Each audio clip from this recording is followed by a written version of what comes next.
Assalamualaikum warahmatullahi wabarakatuh. Alhamdulillahirabbil alamin. Nahmaduhu wa nasta'inuhu wa nastaghfiruh wa na'udzu billahi min syururi anfusina wa min sayyiati a'malina. May yahdihillahu fala mudhillalah wa may yudlil fala hadiyalah. Asyhadu an la ilaha illallah wahdahu la syarikalah wa asyhadu anna Muhammadan abduhu wa rasuluh. Assalatu wassalamu ala nabiyyina Muhammadin wa ala alihi wa ashabihi wa man tabi'ahu ila yaumiddin, amma ba'd. Qala Allahu ta'ala fil Qur'anil Karim, ittaqullaha haqqa tuqatih wa la tamutunna illa wa antum muslimun. Wa qala Rasulullah sallallahu alaihi wasallam, wailul lil aqabi minan nar. Para pemirsa yang bahagia, pertama-tama kita wajib bersyukur kehadirat Allah Subhanahu wa taala. Pada hari ini kita semuanya diberi sehat walafiat. Yang kedua, kita ucapkan sholawat dan salam kepada Nabi Muhammad Sallallahu Alaihi Wasallam yang membawa agama Islam sampai ke tengah-tengah kita ini. Para pemirsa yang bahagia, pembahasan kali ini kita akan membahas masalah menyempurnakan wudhu dan kecelakaan bagi tumit-tumit dari neraka. Dikeluarkan oleh Al-Bukhari, Muslim, dan At-Tirmidzi dari Abu Hurairah. Dia berkata, Rasulullah Shallallahu Alaihi Wasallam bersabda, wailul lil aqabi minan nar. Artinya, celakalah bagi tumit-tumit dari api neraka. Sababul wurud hadis dikeluarkan oleh Al-Bukhari dan Muslim dari Abdullah bin Amru. Dia berkata, Rasulullah Shallallahu Alaihi Wasallam berada di belakang kami dalam suatu perjalanan yang pernah kami lakukan. Kemudian kami terhalang waktu sholat dan kami pun berwudu. Maka kami pun mengusap kaki-kaki kami. Lalu Rasulullah Shallallahu Alaihi Wasallam memanggil dengan suara beliau yang paling keras, celakalah bagi tumit-tumit dari api neraka. 2 atau 3 kali. Tumit yang seharusnya terkena air wudhu, jika tidak maka tumit tersebut akan terbakar api neraka. Para pemirsa yang bahagia, dikeluarkan oleh Ahmad dari Jabir. Dia mengatakan bahwa Rasulullah Shallallahu Alaihi Wasallam melihat suatu kaum yang berwudu dan tumit-tumit mereka belum tersentuh air. Maka beliau berkata, celakalah bagi tumit-tumit dari api neraka. Para pemirsa yang bahagia, tahqiq hadis. Hadis ini merupakan bagian dari hadis Al-Bukhari, kitab Al-Ilmu, bab marrofa'a sautahu bil ilmi, orang-orang yang meninggikan suaranya dengan ilmu. 1-23 Kitab Al-Wudu, bab ghuslu ar-rijlaini wala yumsahu ala aqdamain, mencuci 2 kaki dan tidak mengusap 2 telapak kaki. 1-52 Muslim, kitab At-Thahara, bab wujud ghuslu ar-rijlaini bigamalihima, wajib mencuci kaki dengan sempurna. 1-528.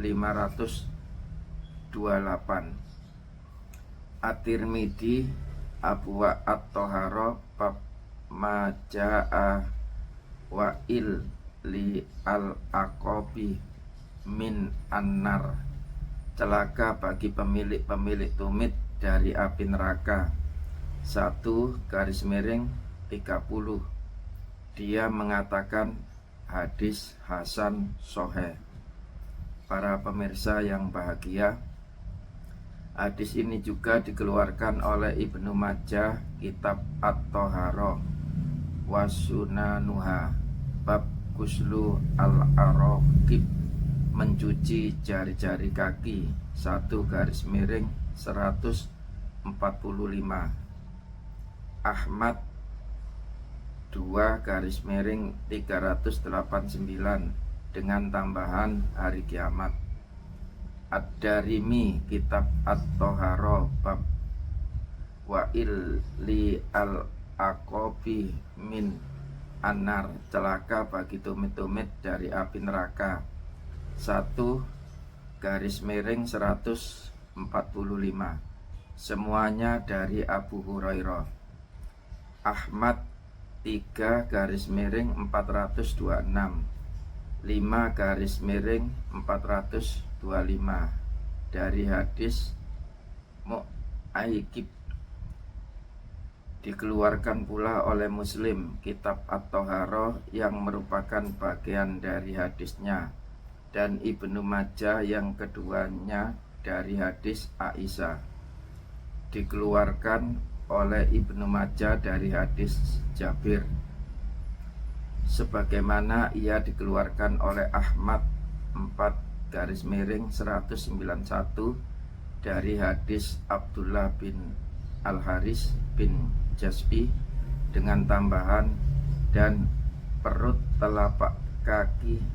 Saya berpendapat bahwa riwayat-riwayat tersebut perkecualian Al-Bukhari dan Muslim. Dalam riwayat yang kedua adalah yang sesuai untuk dikeluarkan dalam masalah ini. At-Tirmidzi berkata, pahamilah hadis ini karena tidak boleh sekedar mengusap kedua telapak kaki kecuali apabila di atasnya 2 sepatu khufaini. Para pemirsa yang bahagia, penjelasan sababul wurud hadis. Hadis merupakan bagian dari hadis Al-Bukhari, kitab Al-Ilmu, bab marrafa'a sautahu bil ilmi, orang-orang yang meninggikan suaranya dengan ilmu. 1-23. Kitab Al-Wudu bab ghuslu ar-rijlaini wala yumsahu ala al-qadamain, mencuci 2 kaki dan tidak mengusap 2 telapak kaki. Dan Muslim kitab At-Thahara bab wujud ghuslu ar-rijlaini bi kamalihima, wajibnya mencuci 2 kaki dengan sempurna. Dikeluarkan dengan lafaz yang hampir serupa. Demikian pula dengan Malik dalam kitab At-Thahara bab al-amal fi al-wudu, amalan dalam wudu. 1-20,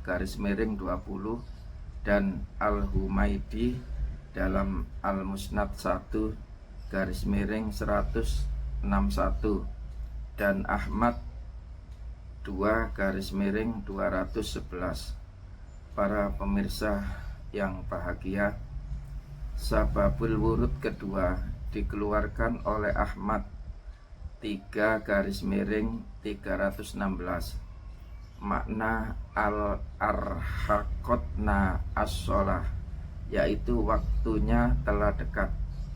Diriwayatkan pula arhaqna as-sholah, kami mendekati waktu sholat, sebagaimana dalam Al-Bukhari arhaqna al-asroh, kami mendekati waktu asar.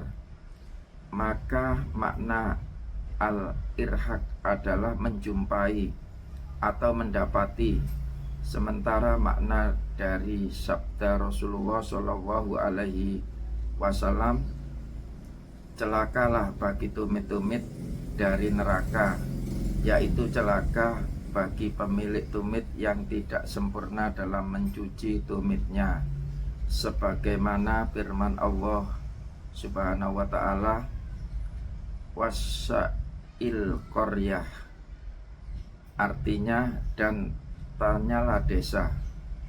Quran surat Yusuf surat 12 ayat 82. Maksudnya adalah penduduk desa. Dikatakan pula bahwa tumit mendapat siksa khusus apabila tidak sempurna dalam mencucinya. Para pemirsa yang bahagia, tumit adalah yang menyentuh tanah pada bagian belakang kaki sampai tempat sirok. Sirok artinya tali sandal atau sepatu. Saya berpendapat semua ini berfaedah, menunjukkan dengan pasti wajibnya mencuci dua telapak kaki dan tidak mengusapnya apabila tanpa sepatu. Akan tetapi hal ini disanggah dengan firman Allah Subhanahu wa ta'ala, idza kuntum ilas sholati faghsilu wujuhakum wa aydiyakum ilal marafiq wamsahu biru'usikum wa arjulakum ilal ka'bain. Artinya, apabila kamu mau sholat, maka cucilah wajah kalian dan tangan kalian sampai ke siku-siku, lalu usaplah kepala kalian dan kaki-kaki kalian sampai kedua mata kaki. Quran surat Al-Maidah surat kelima ayat 6. Hal ini membuat As-Sa'bi berpendapat wudu adalah dua anggota badan yang dicuci dan diusap. Kemudian dua anggota badan yang perlu diusap gugur dalam tayamum. Yang diriwayatkan dari Ibnu Jarir bahwa dia berkata, itu merupakan pilihan antara mengusap kedua kaki. Kemudian bersumber ini menambahkan bahwa yang dimaksud mengusap adalah mencuci dengan ringan atau sedikit. Para pemirsa yang bahagia, Abu Ali Al-Farisi mengatakan, orang-orang Arab mengatakan mencuci dengan ringan atau sedikit dengan mengusap, maka mereka mengatakan mengusap-usap untuk sholat, yaitu berwudu, sementara pemberian batas sampai kedua mata kaki merupakan dalil bahwa yang dimaksud di sini adalah mencuci, karena mengusap tidak terbatas. Para pemirsa yang bahagia, saya mengatakan bahwa yang menguatkan adalah apa yang diriwayatkan dari Ibnu Abbas, bahwa Rasulullah Shallallahu Alaihi Wasallam membaca dan kaki-kaki kalian wa arjulakum dengan fathah sebagai objek, yaitu kembali kepada mencuci. Diriwayatkan pula dari Ali dan Ibnu Mas'ud serta As-Sa'bi bahwa mereka dahulu membaca seperti itu pula. Semuanya diriwayatkan oleh Sya'id. Itu adalah bacaan jamaah para qori. Di antaranya adalah Ibnu Amir. Maka ia menjadi maktub kepada kedua tangan dalam wajib mencucinya. Para pemirsa yang bahagia, sementara orang yang membaca dengan kasroh sebagaimana firman Allah Subhanahu wa ta'ala, inni akhafu alaikum adaba yaumin alim, artinya sesungguhnya aku mengkhawatirkan kalian akan adab hari yang pedih. Quran surat Hud ayat 26. Karena itu merupakan sifat adab dan dikasroh karena bersebelahan dengan majrur. Orang-orang Arab biasa berkata wujru tabin khoribin, lubang biawak yang rusak. Maka diulangnya hal ini karena menjadikannya sebagai sifat pada kepala, yang merupakan dalil bahwa yang dimaksud di sini adalah mengusap secara hakiki. Kita kembali pembelaannya dengan salah satu dari dua segi. Yang pertama, bahwa yang diusap di kepala adalah rambut yang sulit apabila mencucinya. Berbeda dengan kedua kaki, maka keduanya menjadi anggota yang dicuci. Para pemirsa yang bahagia, kedua, bahwa keduanya mempunyai batasan sampai di mana harus dicuci, sebagaimana halnya tangan. Hal yang terkuat dari pembelaan ini adalah kita bisa mengatakan bahwa perintah setelah keterangan ini menjadi hal yang bisa mengandung dua kemungkinan. Dan selama perintah mengandung kemungkinan-kemungkinan, maka wajib merujuk kembali kepada keterangan Nabi Muhammad Shallallahu Alaihi Wasallam. Lihat hal tersebut pada Al-Mughni karya Ibnu Al-Qudama 1-132, dan yang setelahnya juga Syarah As-Sunnah karya Al-Baghawi 1-429. Demikian yang bisa kami sampaikan. Kalau ada kaca pecah, jangan dimasukkan peti. Kalau ada kata yang salah, jangan dimasukkan dalam hati. Burung irian, burung cendrawasih. Cukup sekian, terima kasih. Rabbana atina fid dunya hasanah wa fil akhirati hasanah wa qina adzabannar. Subhana rabbika rabbil izzati amma yasifun, wassalamun alal mursalin, walhamdulillahi rabbil alamin. Wassalamualaikum warahmatullahi wabarakatuh.